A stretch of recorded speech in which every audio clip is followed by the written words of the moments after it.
छत्तीसगढ़ रायपुर। छत्तीसगढ़ के उप मुख्यमंत्री अरुण साव ने बताया कि 10 साल में प्रधानमंत्री नरेंद्र मोदी ने आम लोगों के जीवन में परिवर्तन लाया है, जिसमें शौचालय से लेकर के नल जल तक की योजनाएं शामिल है। गरीब जनता के जीवन को खुशहाल बनाने के लिए विकसित भारत संकल्प यात्रा के माध्यम से जनता तक केंद्र व राज्य सरकार की योजनाओं को पहुंचाने का काम किया है। अन्य देशों की तुलना में भारत की आर्थिक मंदी कम होने व अर्थव्यवस्था सशक्त होने की बात की। नरेंद्र मोदी द्वारा महंगाई पर नियंत्रण करवाने की भी बात कही।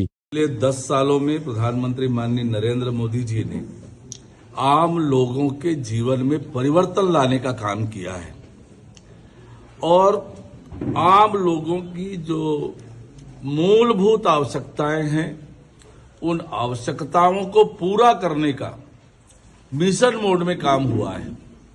चाहे वो शौचालय निर्माण का मामला हो, हर घर तक नल से जल पहुंचाने का मामला हो या प्रधानमंत्री आवास का मामला हो, आम लोगों के जीवन में परिवर्तन आए। इन कुछ वर्षों में 25 करोड़ लोग गरीबी रेखा से ऊपर उठकर आए हैं। तो गरीबों को विकास की मुख्यधारा में लेकर आना, उनके जीवन में खुशहाली लेकर आना और उनके जीवन को आसान और सुलभ बनाना, ये प्रधानमंत्री माननीय नरेंद्र मोदी जी लगातार कर रहे हैं। और जैसी उम्मीद थी कि इस बजट में भी उनके लिए काम होगा, उसी तरह का प्रावधान इस बजट में दिख रहा है।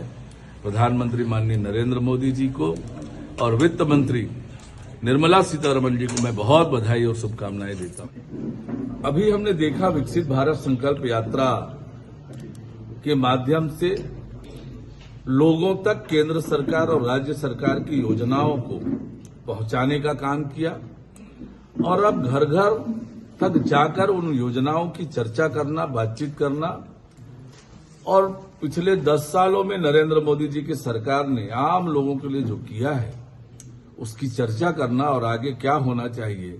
और इसलिए पार्टी ने ये तय किया है गांव चलो अभियान। ये महंगाई अन्य देशों से आप तुलना कर देखें, दुनिया में आर्थिक मंदी का दौर है और ऐसे में हमारे देश की अर्थव्यवस्था मजबूत और सशक्त है। भारत सरकार इस दिशा में लगातार काम कर रही है और भारत सरकार महंगाई पर नियंत्रण और काबू करने में सफल रही है।